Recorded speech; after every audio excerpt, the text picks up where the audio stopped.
Jerome and I, like, we laughed probably more this season and had so much fun coaching these guys. And we're going to talk about them individually here in a second. But we want to say, like, the reason that everything happens in our office is because of these gentlemen right here. They do it without anything other than knowing that they do their jobs, without ever knowing. Every time they snap, their fingers are on it. Okay. And so they, so that's, we'll just give them a round of applause right now because they don't get it done.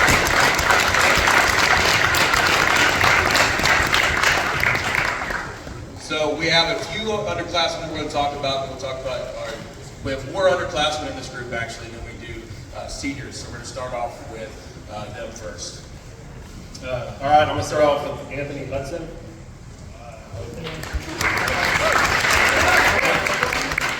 Anthony played center. He was also very versatile.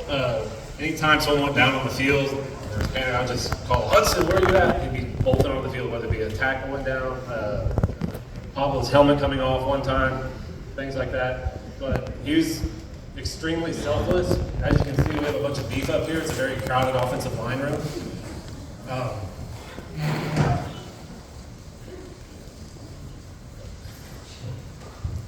But we're looking forward to big things from him. His work ethic stands out. He came out each day. He also, you don't guess this, but he has a rocket for an arm. He can throw the football about 50 or 60 yards, which I don't know if Coach Dell, if we can put a play in or something. Maybe in practice. Yeah, something like that. Screen cam we talked about. But anyway, we're expecting big things from him. He's going to step up. He got the experience on being on varsity this year. Didn't get as much playing time as we had hoped, but it doesn't mean he's not going to produce it. He's going to have a big part of what we do next year. Anthony Hudson. Also,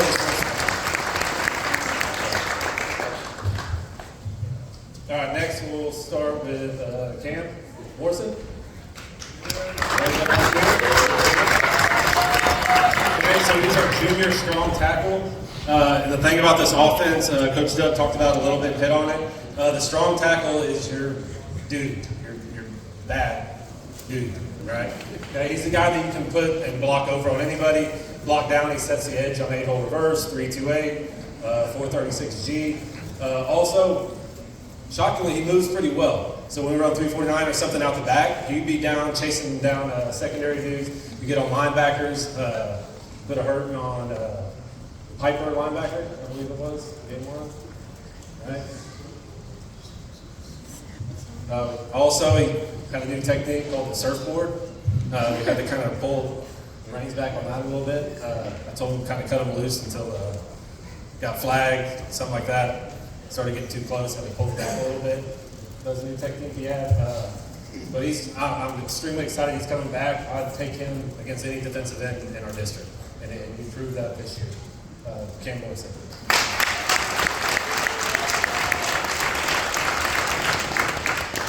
Arturo.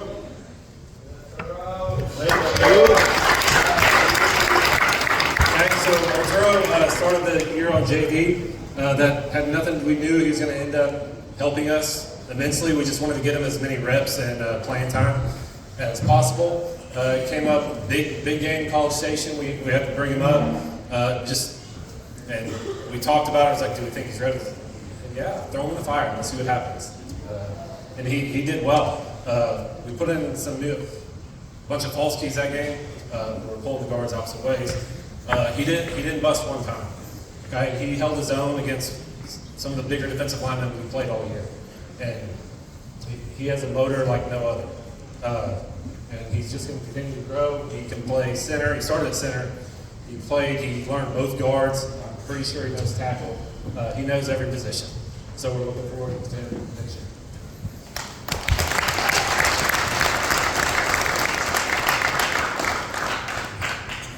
All right, and then for our quick side line juniors, first up, just these two guys were a joy to coach, but I sometimes wanted to change it from quick side to quiet side because they're two of our most quiet guys out of the bunch.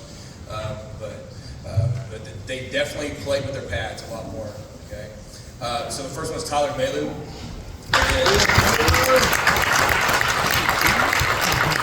And he was one of our only guys to not have any varsity experience coming into the season out of projected starters, and he stepped up into the starting lineup and was one of our most consistent linemen. Got better every time he sets the field, and we expect great things from him because he's putting all that weight, he's putting all that hard work in the weight room. He's getting bigger. He has everything that an offensive line coach wants. He's got that size and that speed. He can run, and now he's going to start to learn how to play with his pads and be nasty. He's going to be even that much more nasty next year. So Tyler Bailey.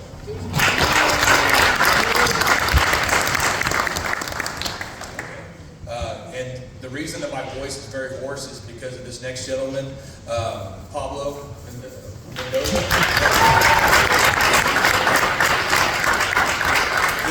He's the quick side version of Cam. He's the guy that's blocking down all the plays that go to our quick side, our 349s, and just crushing people down and just burning his head and his forearm and his hip and punishing him week in, week out. He's hard. He's very old school in the way he plays, and the way he's quiet. He works hard. He works his butt off, and he's doing it. He did it through all season. He's very old school, very throwback type of lineman. Like those old school wing tee linemen, just like crashing people down and just being extremely physical. And I'm having a joy right now. If anybody's gone there for our wrestling stuff, he is the highlight of every single wrestling duel we've had. And just wrestling.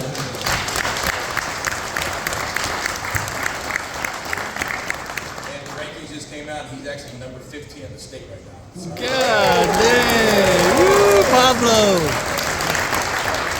And he also got honorable mention all district.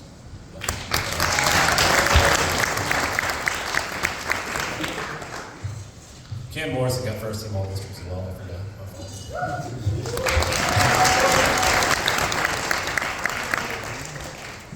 All right, now Dylan Ruff.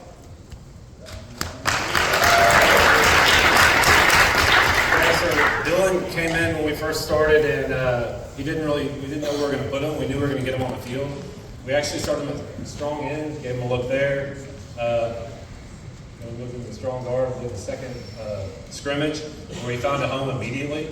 The thing about strong guard is kind of a hybrid lineman. You have to be able to move, to be able to pull on 349, the number one play that gets DJ the ball, right, going weak. He has to be able to beat DJ to the hole. Okay, so he has to be extremely athletic and nimble. A lot of times he's weaving his way, reading the block of the kick from the quick side guard. And by the end of the season, he's gotten to be out for in the slot T for 3-4 years before I got here. He's one of the better ones I've ever seen do it. One